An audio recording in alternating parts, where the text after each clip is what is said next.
Dear student, आज हम लोग इलेक्ट्रोमैग्नेटिक वेव्स का एनसीईआरटी का प्रॉब्लम डिस्कस करेंगे। इलेक्ट्रोमैग्नेटिक वेव्स में हमने 2 पार्ट का वीडियो फॉर्म किया है और दोनों पार्ट को आप इस क्वेश्चन को सॉल्व करने से पहले जरूर आप उसको देखें और उसमें सारा थियोरेटिकल एक्सप्लेनेशन है। जितने भी फॉर्मूला हमने यूज किया है उसको उसमें हमने ब्रीफली बताया है। अब हम लोग इसके प्रॉब्लम को डिस्कशन मोड में ला रहे हैं। ये एनसीईआरटी का प्रॉब्लम है और क्वेश्चन नंबर 8.1 से स्टार्ट कर रहे हैं। क्वेश्चन नंबर 8.1, इसमें एक कैपेसिटर है जिसके 2 सर्कुलर प्लेट्स हैं। रेडियस दे रखा है 12 सेंटीमीटर, सेपरेटेड बाय 5 सेंटीमीटर। तो आर का value 12 centimetre and separation between the plates 5 centimetre है। कहता the capacitor is being charged by external source, और एक्सटर्नल सोर्स को इसने फिगर में मेंशन नहीं किया है, तो सिंपली आप ऐसे भी एक रफ डायग्राम बना सकते हैं। इसको सोर्स से कनेक्ट कर दिया और एरिया ऑफ ईच प्लेट हम लोग फाइंड कर सकते हैं according to this formula pi are square. Separation दे रखा है, तो कैपेसिटेंस पैरेलल प्लेट कैपेसिटर के लिए epsilon naught A by D use कर लेंगे। तो पहला पार्ट क्वेश्चन का है calculate the capacitance and rate of change of potential. इसमें चेंज लिखा हुआ, potential difference between the plates. तो कैपेसिटेंस के लिए यही फॉर्मूला है। एप्सिलॉन नॉट का वैल्यू हम लोग जानते हैं 8.854 into 10 to the power -12। Area of plate pi are square use कर लेंगे। सेपरेशन डी है, इसमें इसका वैल्यू सब्स्टिट्यूट कर दें 8.854 into 10 to the power -12। Pi का वैल्यू 3.14, रेडियस 5 सेंटीमीटर, 0.05 का whole square divided by separation, sorry इसमें ये वैल्यू 3.14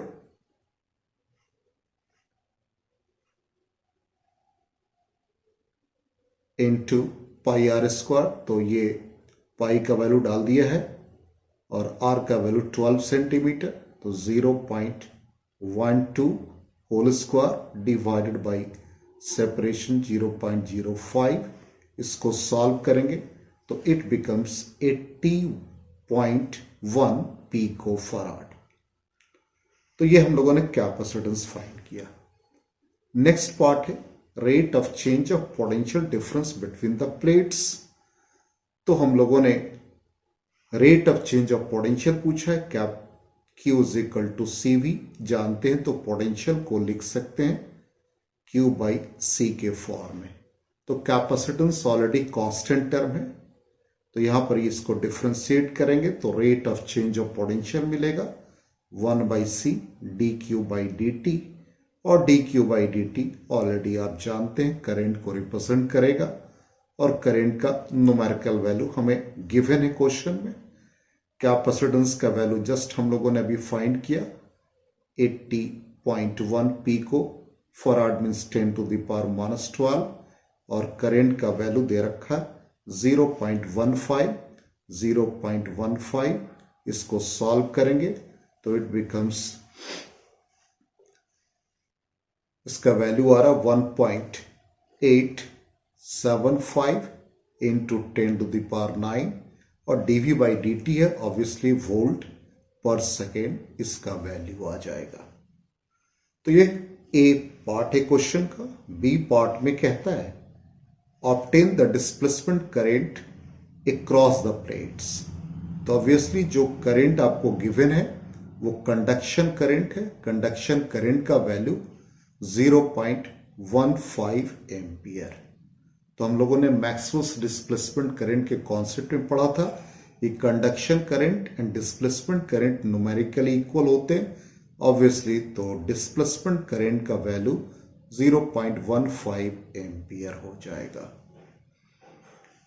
तो ये बी पार्ट हो गया। अब सी पार्ट में कहता है कि इस किरचॉफ्स फर्स्ट रूल और junction rule valid at each plate of the capacitor.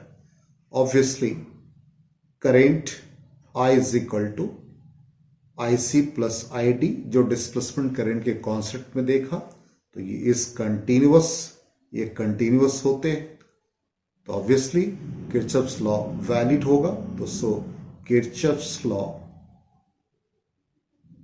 Is valid. तो क्वेश्चन नंबर 8.1 हमारा कंप्लीट हुआ। नेक्स्ट क्वेश्चन 8.2 पे चलते हैं। 8.2 में फिगर में दे रखा है सर्कुलर प्लेट से, रेडियस गिवन है, कैपेसिटेंस 100 पिको फराड, कैपेसिटर को चार्ज किया 230 वोल्ट एसी सप्लाई से और इसके एंगुलर फ्रीक्वेंसी ओमेगा गिवन है। तो आरएमएस वैल्यू, तो 8.2 के लिए हम लोगों को IRMS का वैल्यू फाइंड करना है।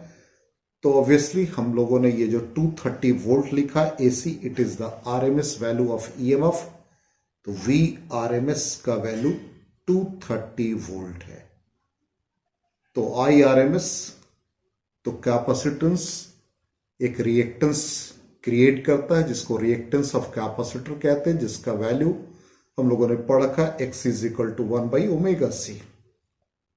तो IRMS VRMS बाई XC, तो VRMS और 1/XC means ωc।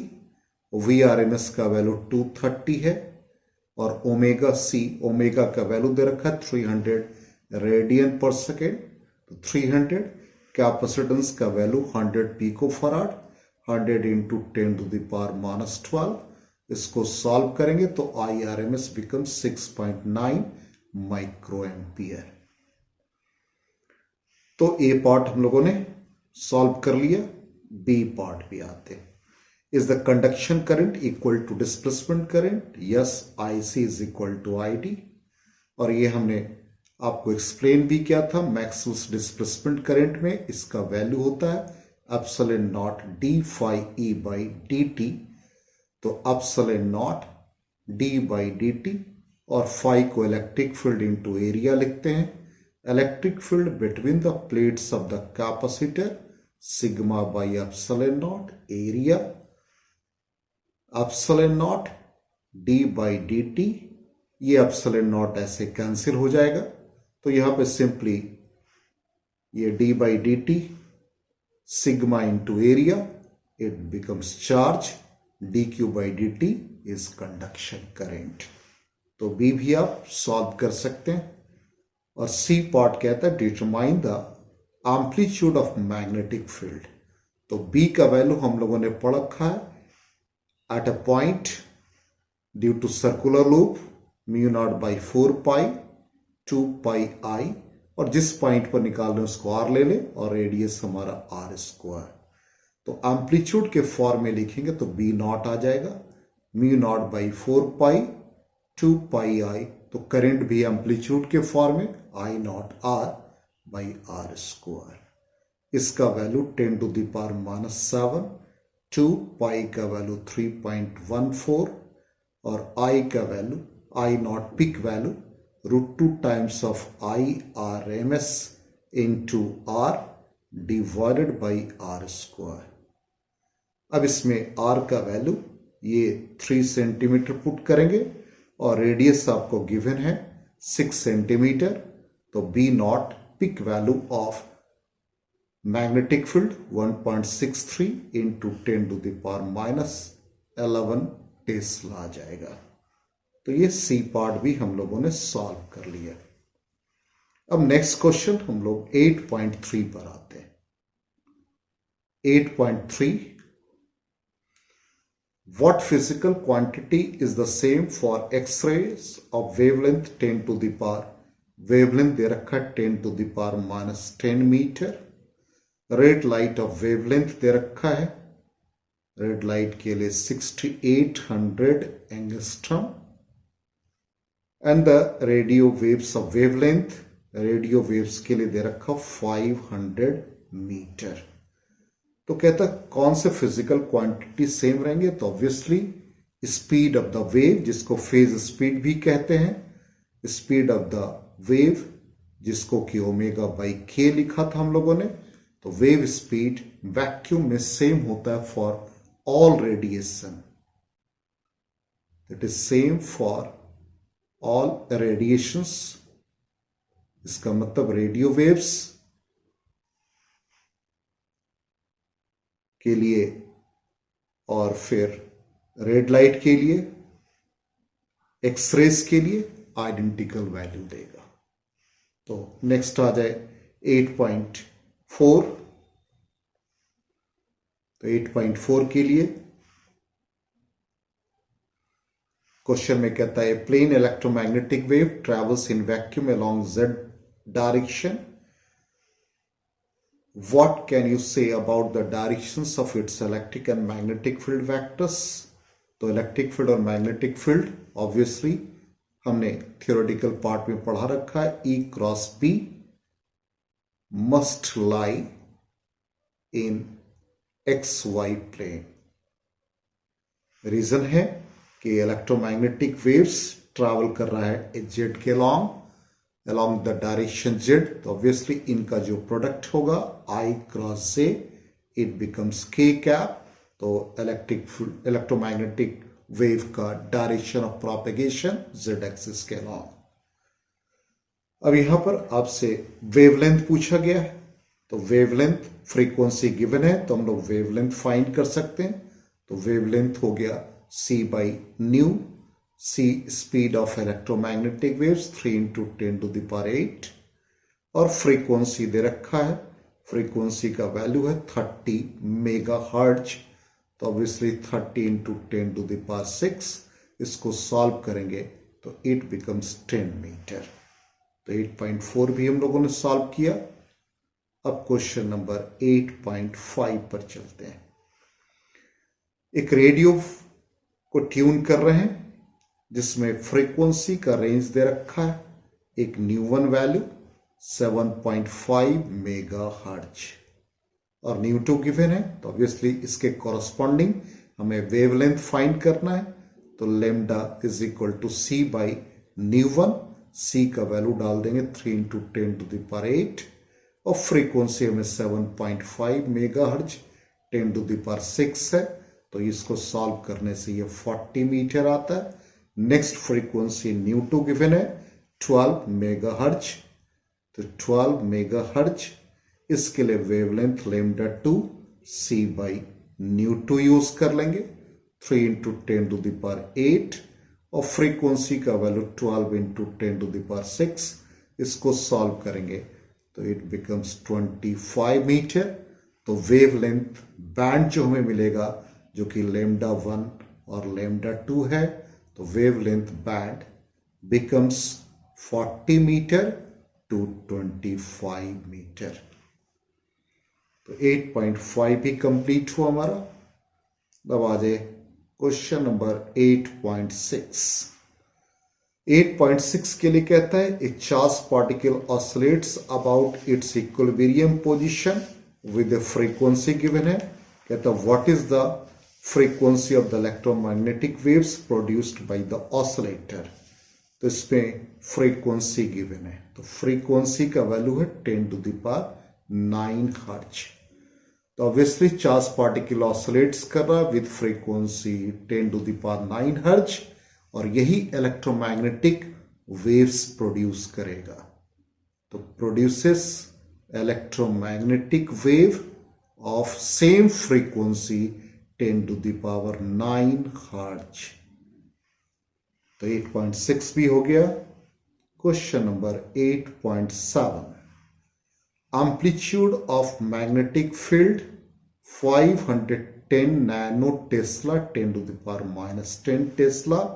What is the amplitude of electric field part of the wave. Obviously C हम लोग जानते हैं E0 by B0 then E naught becomes CB naught.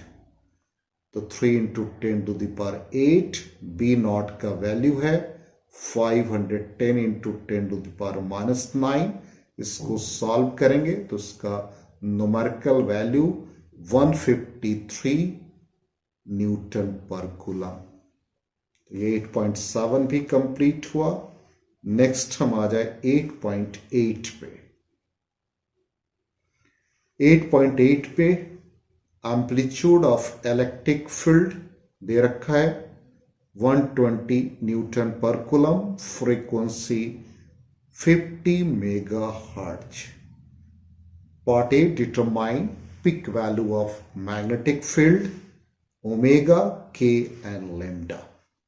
तो मैग्नेटिक फील्ड का peak value obviously B naught is equal to E naught by C. तो 120 और C का value 3 into 10 to the power 8 ये यूज करेंगे तो ये आ जाएगा 4 into 10 to the power minus 7 Tesla. ठीक, ये ए पार्ट का ही क्वेश्चन है. नेक्स्ट ए पार्ट के लिए आ जाए. ओमेगा पूछा है तो ओमेगा का value 2 pi nu, frequency given है तो 2 इंटू 3.14 और frequency 50 megahertz, 10 to the power 6.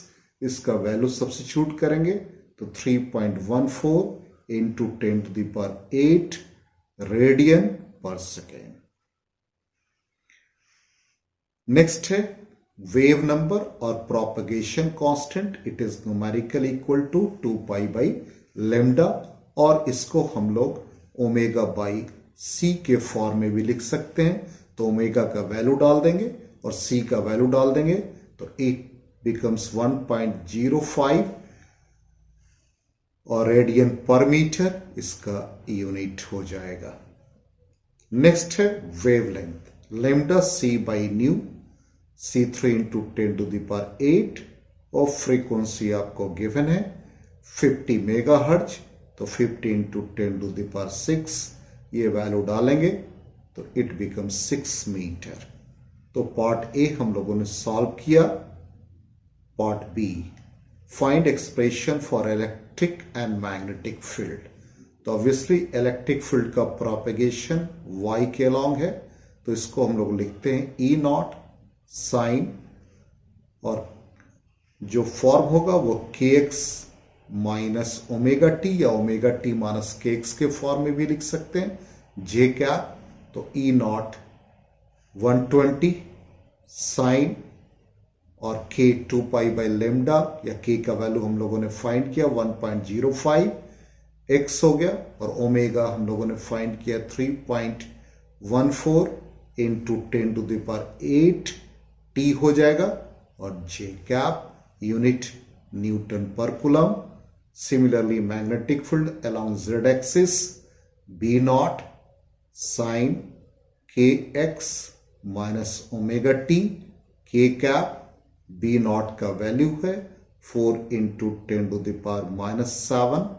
के का value 1.05 x minus 3.14 into 10 to the power 8 into t k cap. तो इलेक्ट्रिक फील्ड और मैग्नेटिक फील्ड के पिक वैल्यू भी मिल गए. बी पार्ट भी क्वेश्चन का कंप्लीट हुआ. Next question 8.9. अब 8.9 में कहता the terminology of different parts of electromagnetic spectrum, जो टेक्स्ट में हम लोगों ने यूज किया है. इसमें फॉर्मूला हम लोगों को E is equal to h nu use करना है. Energy of quantum radiation photon और इसका एनर्जी हम लोगों को इलेक्ट्रॉन वोल्ट में फाइंड करना है. तो सपोज लेमडा 1 मीटर हम लोग यूज करते हैं फॉर रेडियो वेव्स. तो यहां पर एनर्जी जब आप इसका फाइंड करेंगे तो एच न्यू जिसको एच सी बाई लेमडा के फॉर्म में लिखेंगे.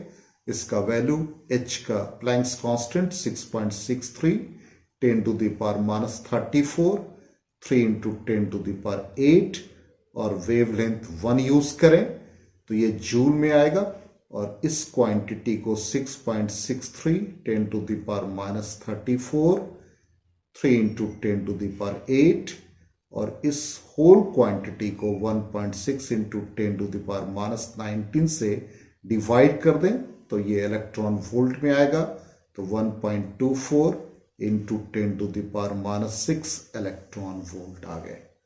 तो ये हम लोगों ने रेडियो वेव्स के लिए निकाला। Similarly photon energies of gamma rays, तो गामा रेस के लिए सपोज लेमडा का वैल्यू 10⁻12 मीटर यूज करेंगे। तो इसका भी वैल्यू हम लोग इसी फॉर्मूला से Sc बाई लेमडा से निकालेंगे। तो ये 1.24 इंटू 10⁻6 इलेक्ट्रॉन वोल्ट। इसी तरह से हम लोग विजिबल स्पेक्ट्रम के लिए भी यूज कर सकते हैं। तो विजिबल स्पेक्ट्रम के लिए लेमडा का वैल्यू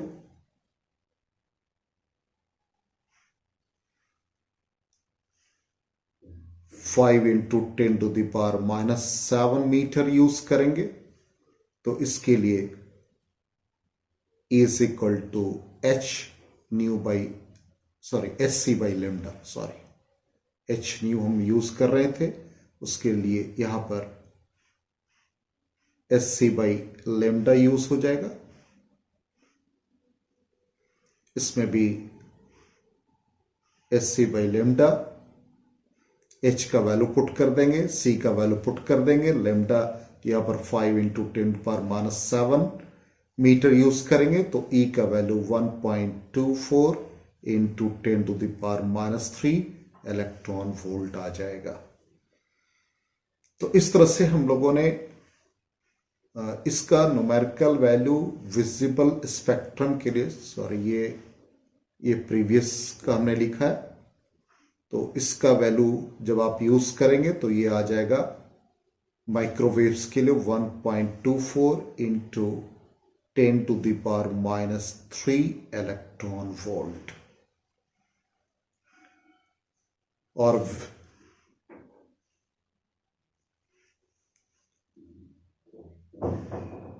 जस्ट ए मिनट, ये वैल्यू हम लोगों ने जो फाइंड किया है ये वैल्यू माइक्रोवेव्स के लिए है।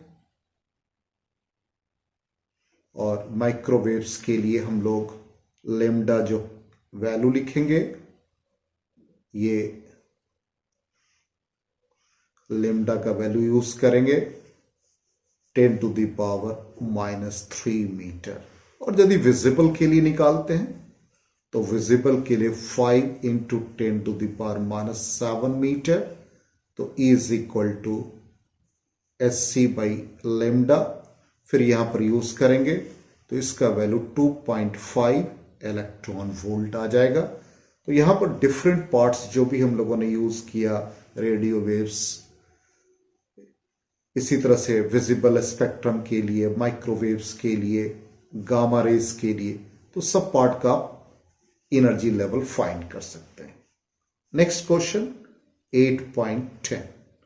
तो 8.10 के लिए कहता है इलेक्ट्रिक फील्ड ऑसिलेट्स कर रहा है जिसका frequency of oscillation amplitude given है और इससे हमें वेवलेंथ फाइंड करना है। तो wavelength obviously lambda C by new और फ्रीक्वेंसी का वैल्यू गिवन है। इसको सॉल्व करेंगे तो 1.5 इंटू 10⁻⁻12 मीटर आ जाएगा।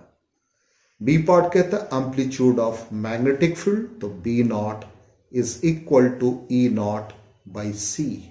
तो E0 यहां से हम लोग देखते हैं तो 48 और C का वैल्यू 3 इंटू 10⁸। इसको सॉल्व करेंगे तो ये 1.6 इंटू 10⁻⁻7 टेस्ला।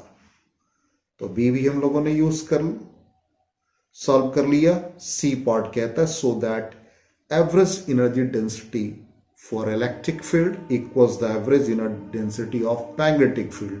तो ऑब्वियसली हम लोगों ने पढ़ रखा है electric field energy density half epsilon naught E0 square और magnetic field energy density 1/2 mu naught B0 square. और यहां पर हम लोग इसका वैल्यू सब्स्टिट्यूट कर दे C is equal to E0 by B0। तो B0 का value E naught square by c square, 1/c² का वैल्यू हम लोग जानते हैं mu naught epsilon naught E naught square हो जाएगा। इससे म्यू नॉट कैंसिल हो जाएंगे, तो half epsilon naught E naught square which is equal to the magnetic energy density. इसका मतलब electric energy density magnetic energy density के न्यूमेरिकली इक्वल है। Next question 8.11। 8.11 में पिक वैल्यू दे रखा है यहां पे इलेक्ट्रिक फील्ड का, ये के का वैल्यू है। इसको हम लोग कंपेयर कर लेंगे। E vector is equal to E naught cos k y plus omega t, i cap है इसका direction of propagation i cap, तो यहां पर हम लोग आई कैप यूज करेंगे। तो इलेक्ट्रिक फील्ड का प्रोपेगेशन एक्स के अलोंग है।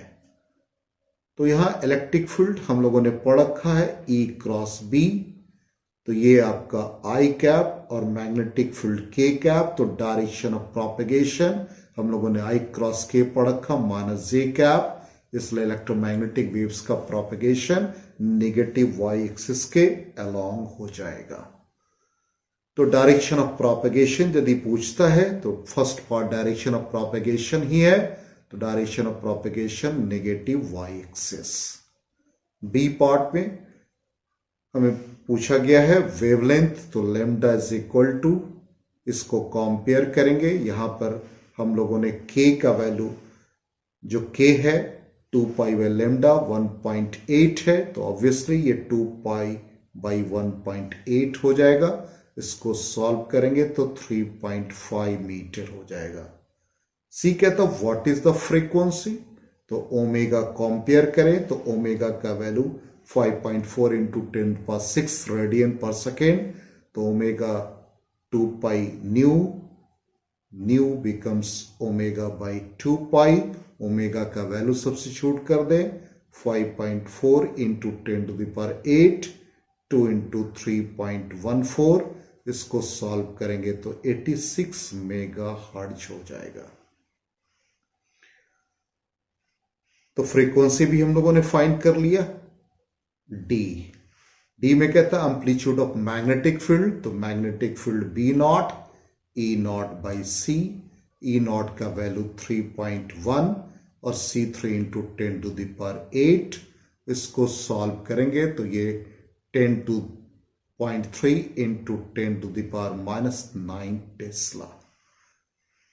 नेक्स्ट है एक्सप्रेशन फॉर मैग्नेटिक फील्ड, तो मैग्नेटिक फील्ड का एक्सप्रेशन, मैग्नेटिक फील्ड का प्रोपेगेशन जेड एक्सिस के लॉन्ग, तो B naught cos k y minus omega t, equation में प्लस है तो यहां प्लस हम लोग यूज कर लेंगे, ओमेगा टी के कैप।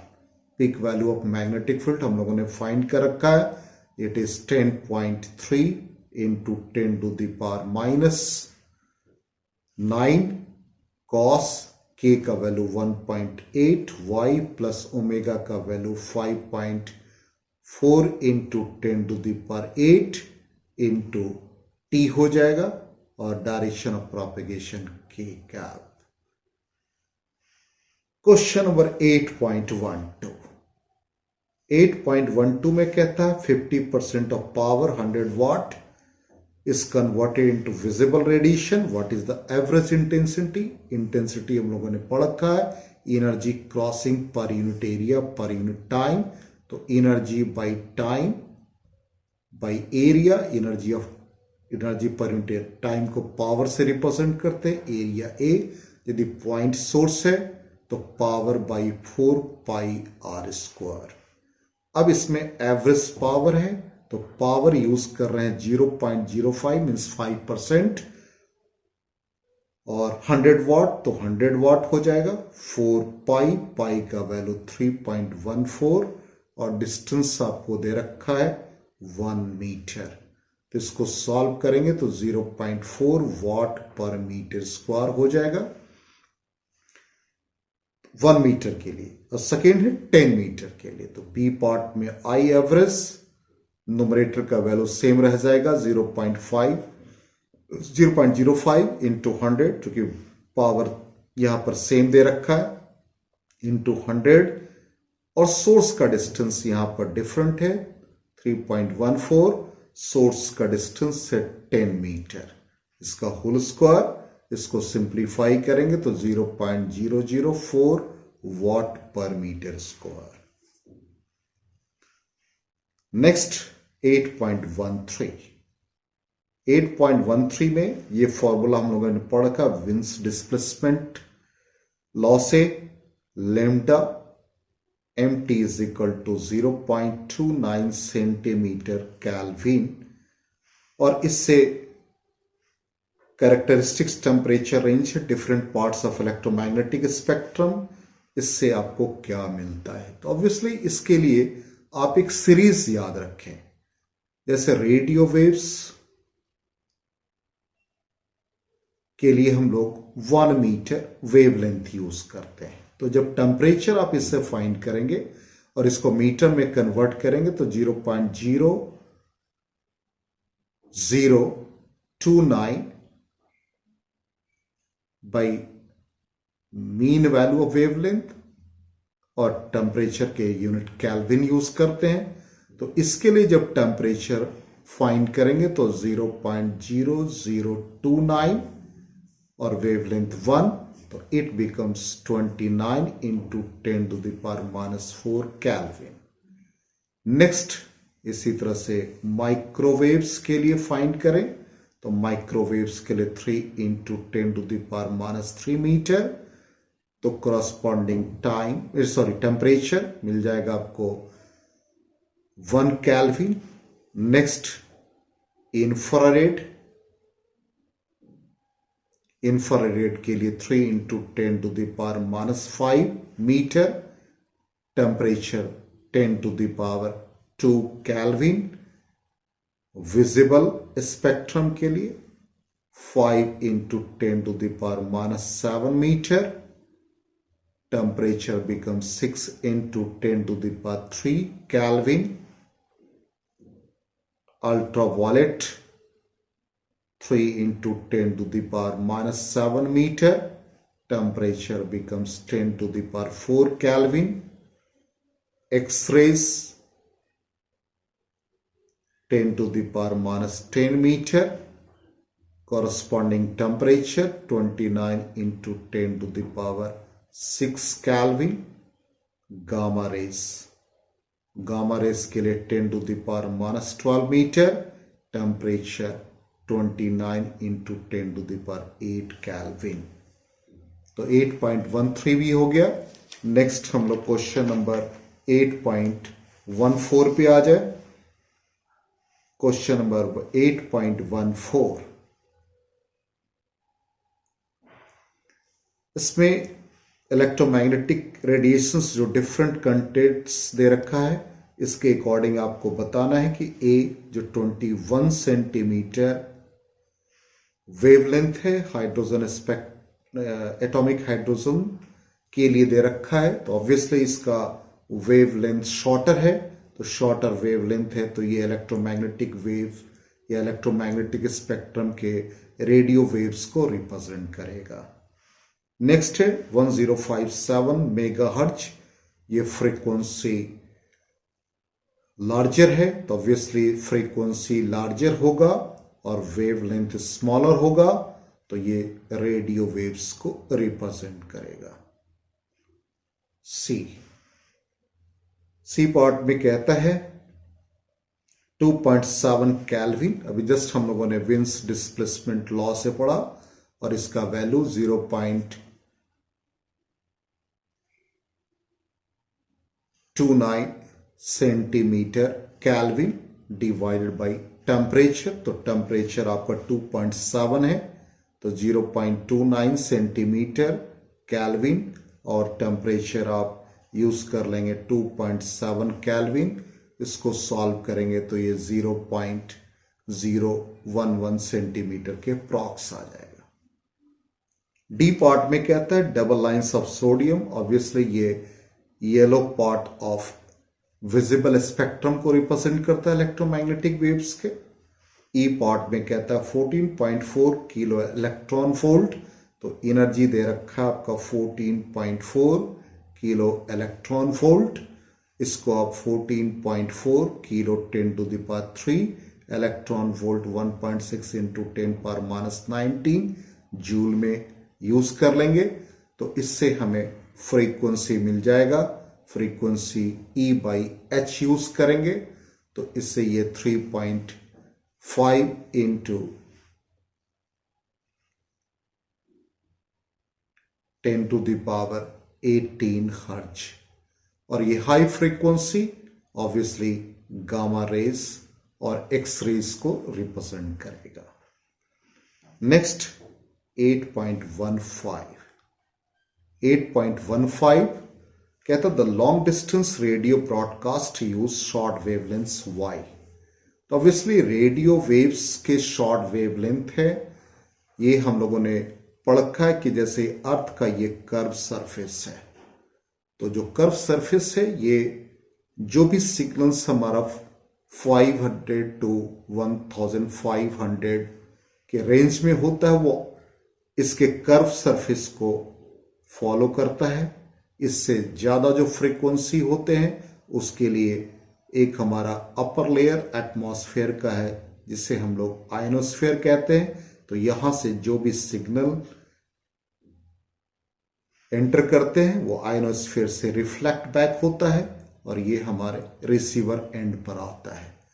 तो फर्स्ट कहता है long distance radio broadcast use short wavelength. तो ऑब्वियसली रेडियो वेव सब शॉर्ट वेवलेंथ ये रिफ्लेक्ट बैक हो जाते हैं by the ionosphere. B part, it is necessary to use satellites for long distance TV transmission. तो TV signals जो होते हैं, टीवी सिग्नल्स का हाई फ्रीक्वेंसी होता है और ये आयनोस्फेयर से रिफ्लेक्ट नहीं होते हैं, इसलिए लॉन्ग डिस्टेंस टीवी ट्रांसमिशन के लिए सैटेलाइट्स की जरूरत होती है जो हम लोग GSLV यूज करते हैं। सी कहता optical and radio telescope are build on the ground but X rays astronomy is possible only from satellites orbiting the earth. तो अर्थ एटमॉस्फेयर जो है वो ट्रांसपेरेंट होता है विजिबल लाइट और रेडियो वेव्स के लिए, और ये एक्सरेज को एब्जॉर्ब करता है। तो जो सैटेलाइट्स जिसको हम लोग जियोसिंक्रोनस लॉन्चिंग व्हीकल या GSLV कहते हैं वो 36,000 किलोमीटर पर स्टैब्लिश होता है जहां से कि एक्सरेज एब्जॉर्ब नहीं होते हैं, इसलिए सैटेलाइट का जो हाइट है वो 36,000 किलोमीटर पे होता है। D, the small ozone layer on top of the stratosphere is crucial for human survival. Why? Obviously, ionosphere के बाद जो ओजोन लेयर है वो ओजोन लेयर अल्ट्रावायलेट रेडिएशंस जो सन से होते हैं उसको एब्सॉर्ब करता है। E, if the earth did not have an atmosphere, would its average surface temperature be higher or lower than what it is now? The earth radiates infrared waves which are reflected by the gases in the lower atmosphere, जिसको कि हम लोग green house effect भी कहते हैं। तो यदि अर्थ के पास एटमॉस्फेयर नहीं होगा तो इस कंडीशन में एवरेज टेम्परेचर लो हो जाएगा due to absence of green house effect. Next F, some scientists have predicted that a global nuclear war on the earth would be followed by a severe nuclear winter with a devastating effect on life on earth.